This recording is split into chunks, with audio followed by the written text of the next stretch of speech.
Magandang araw sa inyong lahat mga kamatsas. Meron na naman tayong papasadahang isa pang wonder boy na pumutok sa buong mundo. 8 years old lang na si Roman Savsogdiev. Ayan, mahirap bigkasin ng pangalan. Roman na lang. FIDE po ang federation niya, baka Russian ito. At ang rating niya ay 2042 lamang. Round 1 game niya ito. Dito sa katatapos lang na World Rapid, ang kaharapan niya ay membro ng Olympiad Team Champion Uzbekistan, Grandmaster Jakongir Vakidov. Tingnan natin kung paano niya ginawa. Grabe, 8 years old lang. Ang ginawa ni Vakidov, nag-C4, English opening, nag-C6, si Roman, D4, D5, ayan, nauwi sa slab defense, exchange slab ang pinasok. Mukhang, ayan ha, sa panahon ngayon, nakakatakot na parang i-underestimate. Ayan nag-G4. Teka muna. Dito kasi, parang normally, di ba, nag-GE2, pero G4, linya pa rin naman. Pero parang gusto ka agad atakihin ng bata eh. Knight GE2, Castle, bookline pa rin, King F2.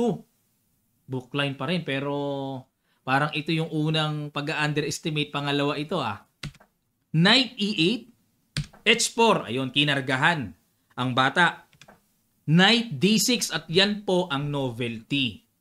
Okay? Dahil ang palagi ang ginagawa dito, ina-accept yung sacrifice na kapag nag-King G2, mag-H6. Yan, tapos Bishop G5. Yan ang palagian dito. Pero, nag-Knight D6, ang Wonder Boy, nag-A3 para walang Knight B4, F5, G5, Rook C8, Queen C2. Yun lang. Teka muna. Bad move. Siguro kaya ayaw ng computer engine kasi nandiyan na nga ang tore, dyan pa tinapat. Wala rin namang tatamaan doon kasi nakablock naman ang pawn.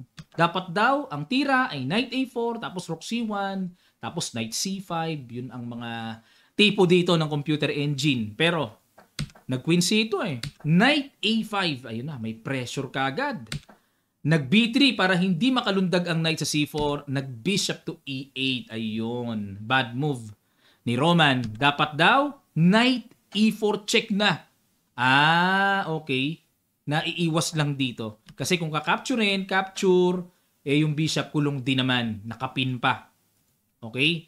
Kaya, Knight E4, King G2, tapos Queen B6, ayan, etc. etc. Yan ang tamang approach dapat ng black. Pero, nag-Bishop E8 ang bata. Queen B2, umiwas na sa C-file. Nag-B5. Rook C1, A6 para solid na ang B5. Nag-Bishop G3, another bad move by Vakidov.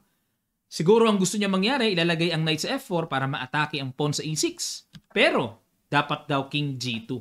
Yan ang timpladong accurate move according to Stockfish Computer Engine. Pero, Bishop G3, ayun, dito mga kamatsas. Pakiguess nyo po ang binitawang good move ng bata. Sa ilang sandali lang, tutuloy kagad natin.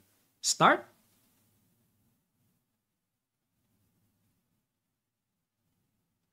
Maraming salamat po sa effort. Congrats sa mga nakakita ng Knight E4. Hindi lang pala good move ang minarka. Excellent move pa.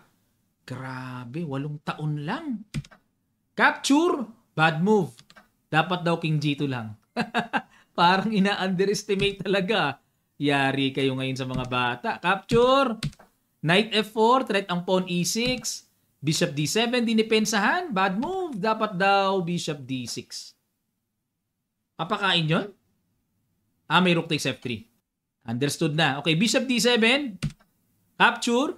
D takes E4. King G2. Ayan. Umiwas lang sa pressure ng F-file. Pero bad move. Bakit? Rook HF1 daw. Ayan, mabilis siguro nag-react, no? Bago mag-King G2, i-prepare muna ang Torres sa F-file. Yan po ang aking nababasa dito. Pero, umilag agad si Vakidov. Nag-E5, ayun, nag-sacrifice ang bata, pero blunderacious ang binigay ditong grado ng engine. Dapat daw ang tira ay Knight B7. Kasi pag kumapture dyan, may mga ganun, Bishop C6 no? Mapipin. Kaya di pa makapture yung pawn E4. Tapos, magda-Knight D6, Knight F5, ayun, maneuver. Kaso pang, ano na talaga, kumbaga pang veteranong tira na yan bata pa yung tumira Nag-E5. Sacrifice, capture, Bishop G4, yun pala purpose. Para makasundot ng check sa F3. Knight CD5. Ayan. Teka muna mga kamatyas.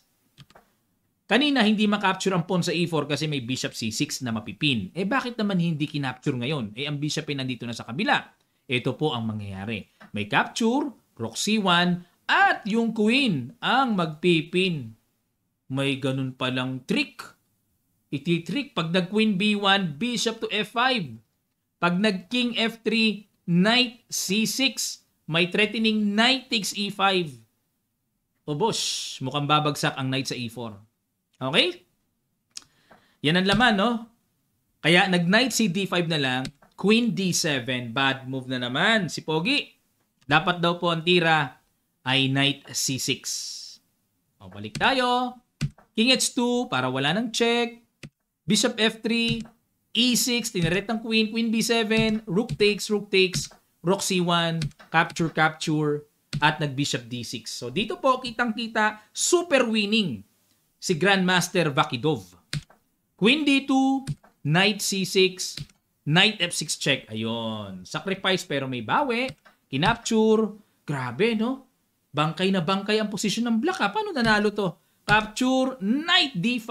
Bad move pero dahil sa laki ng lamang, tubo pa rin. Meron pa rin malaking lamang.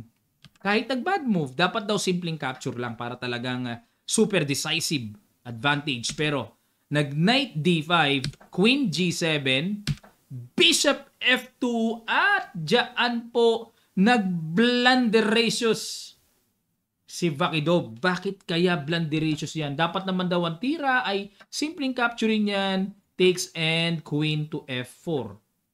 Ayan. Pakain yung knight pero mayroong check, then queen F8, mamamatsyas. Pag chumek naman dito, simpleng bishop lang harang. Yan ang dapat. Pero nag-bishop F2, ayun. Dito nagkawindangan. Pag-capture ng H4, may threatening matchas. Grabe, ang sama ng blunder ni Vakidov. Knight F4, syempre, kailangan niyang agapan yan. Queen B2, nakakomplicate ang bata. Ang galing. Knight H3, kailangan depensahan. Queen G7, threatening matchas. Knight F4, Queen B2, Knight H3. Ang sakit ba naman eh. Tabla lang eh, napakasakit na eh. Walang title, 8 years old pa. Queen A1, ayun, nakita ni Roman ang the best na tira. Iniba niya, threatening sundot sa ilalim, matchas. Samantalang ang king, walang check. Lahat cover eh, kontrolado. Knight G2, para matakpan ang bishop. Ayun mga kamatsas. Sige po, another puzzle. Find the excellent move na binitawan ng 8-year-old boy na ito. Sa ilang sandali lang, tutuloy kagad natin. Start.